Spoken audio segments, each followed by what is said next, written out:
ہمیں قرضوں کے اندر اس طرح جکڑ دیا گیا ہے کہ ہماری اپنا وجود جو ہے یہ رہن رکھا ہوا ہے غیر ملکی طاقتوں کے آگے.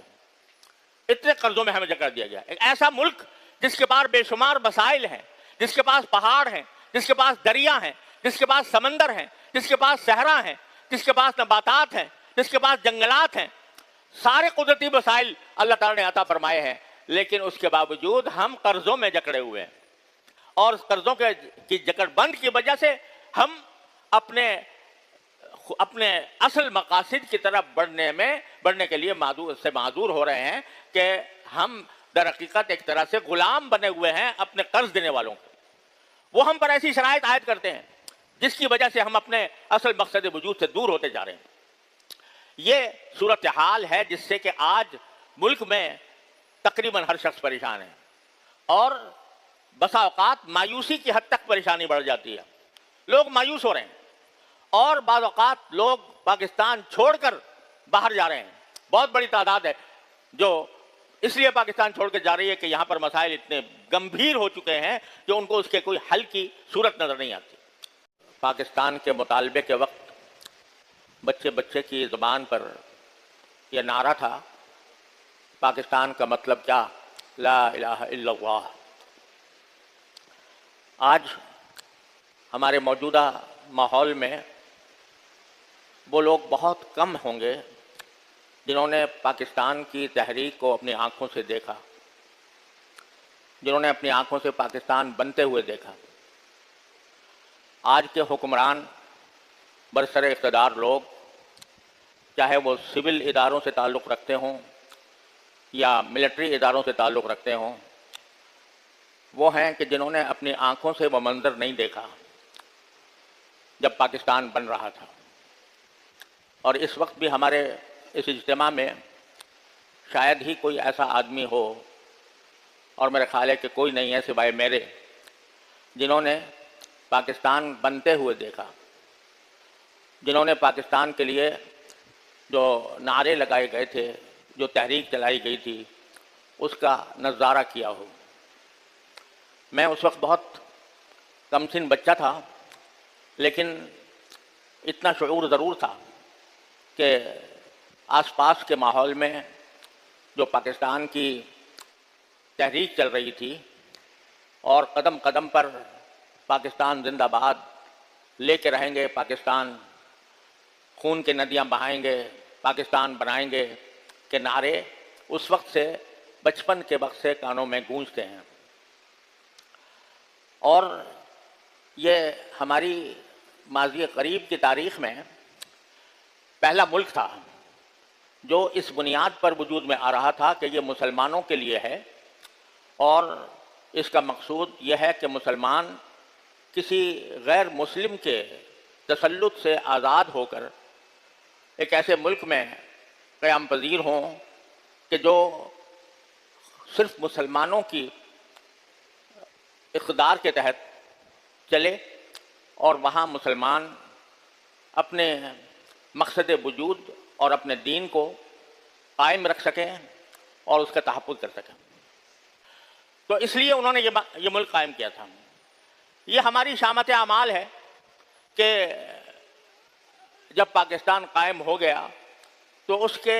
جو ابتدائی قائدین تھے وہ اللہ تعالیٰ کی مشیت سے 1-1.5-2 سال کے اندر ہی سب کے سب رخصت ہو گئے. یعنی جنہوں نے کم از کم زبانی طور پر یہ وعدے کیے تھے کہ ہم یہاں پر اسلامی نظام قائم کریں گے، اور ان وعدوں کی وجہ سے ان کو ووٹ ملے تھے، ان کی بنا پر ان کو منتخب کیا گیا تھا،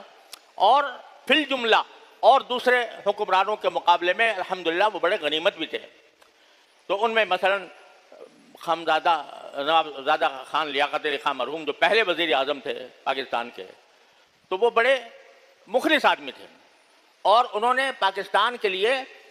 باوجود نوابزادہ ہونے کے جب ان کو شہید کیا گیا تو شہادت کے بعد ان کے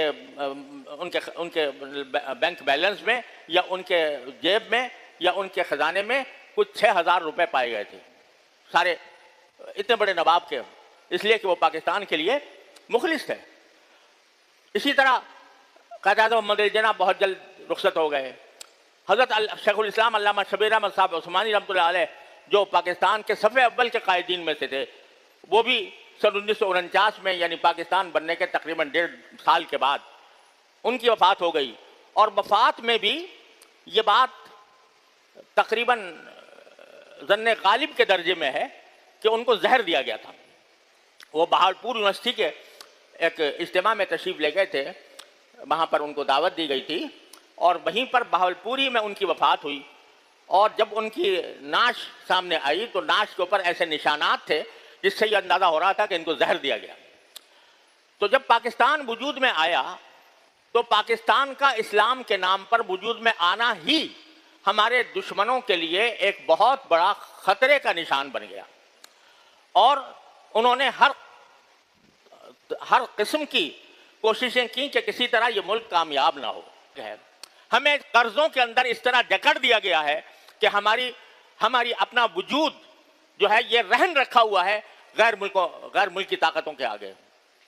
اتنے قرضوں میں ہمیں جکڑ دیا گیا، ایک ایسا ملک جس کے پاس بے شمار وسائل ہیں، جس کے پاس پہاڑ ہیں، جس کے پاس دریا ہیں، جس کے پاس سمندر ہیں، جس کے پاس صحرا ہیں، جس کے پاس نباتات ہیں، جس کے پاس جنگلات ہیں، سارے قدرتی وسائل اللہ تعالیٰ نے عطا فرمائے ہیں، لیکن اس کے باوجود ہم قرضوں میں جکڑے ہوئے ہیں، اور قرضوں کی جکڑ بند کی وجہ سے ہم اپنے اصل مقاصد کی طرف بڑھنے کے لیے معذور ہو رہے ہیں کہ ہم در حقیقت ایک طرح سے غلام بنے ہوئے ہیں اپنے قرض دینے والوں کو۔ وہ ہم پر ایسی شرائط عائد کرتے ہیں جس کی وجہ سے ہم اپنے اصل مقصد وجود سے دور ہوتے جا رہے ہیں۔ یہ صورتحال ہے جس سے کہ آج ملک میں تقریباً ہر شخص پریشان ہے، اور بسا اوقات مایوسی کی حد تک پریشانی بڑھ جاتی ہے، لوگ مایوس ہو رہے ہیں، اور بعض اوقات لوگ پاکستان چھوڑ کر